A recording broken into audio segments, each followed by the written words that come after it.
Salam əziz və dəyərli dostlar, hər birinizi uca Allahın salamı ilə salamlayıram. Uca Rəbbimizin rəhmət və bərəkəti hər birinizin üzərinə olsun. Əziz və dəyərli dostlar, yenə də söz verdiyimiz kimi mənəvi səyahət kitabı ilə hüzurunuza gəldik. Bugün də sizin üçün mənəvi səyahət kitabından həqiqi sənətkar mövzusunu oxumağa çalışacağıq. Hər sənətkar öz sənəti ilə öyünər. Aləmləri xəlq edən uca Rəbbimiz isə özünü sənətində göstərər.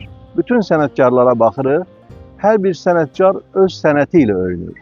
Amma aləmlərin Rəbbi olan uca Allah isə özünü sənətində göstərir. Yəni, bütün yaratdığı kainatda, bütün gördüyü işlərdə, bütün xəlq etdiyi məxluqda uca Rəbbimiz özünü göstərmiş olur.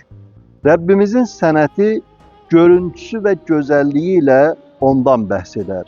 O böyük sənətkar bəzən güldən tikan, bəzən də tikandan gül çıxararaq yer üzündəki bütün sənətkarları heyrətə salar.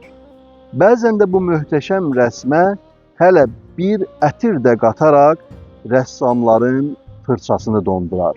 Uca Rəbbimiz müxtəlif güllər yaradıb, o güllərin üzərində tikanlar yaradıb, bu aləmlərin Rəbbi olan Allahın sənətkarlığının möhtəşəmliyidir və eyni zamanda da o yaratdığı gülün içərisinə bir ətir də qatar ki, rəssamlar o gülün şəklini çəkər, amma ətirini ora əlavə edə bilməzlər.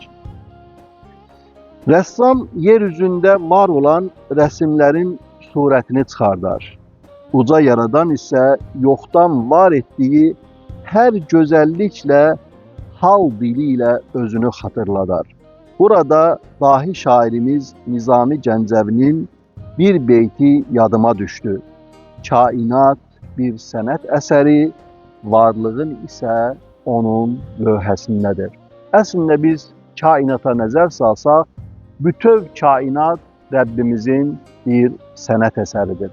Uca Rəbbimizin varlığı isə o kainatın lövhəsindədir. Əsas odur ki, bəsirət gözü ilə baxaq, ibrət gözü ilə baxaq, kainata baxıb, uca Rəbbimizin varlığını o kainatın gözəlliyində seyr edərək dərk etməyə çalışaq. Allaha əmanət olun, növbəti söhbətlərimizdə görüşmək ümidilə.